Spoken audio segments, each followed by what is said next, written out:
ধান খেতে একটি ডাহুক পাখি ডিম পাড়ে। এই ডিমে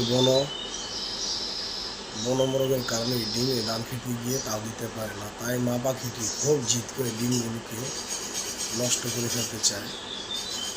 এই ডিমগুলিকে নষ্ট করার সময় একটি মানুষের চোখে পড়ে, তাই এই ডাহুক পাখির ডিমগুলিকে লোকটি নিয়ে বাসার ভিতরে ডাহুক পাখিটি চলে যায়। তারপর ডিমগুলোকে লাইটের আলোতে রেখে 25 দিন তাও দেওয়ার পর ডিম 4টি ভালো থাকার কারণে 4টি ডিম ফুটে।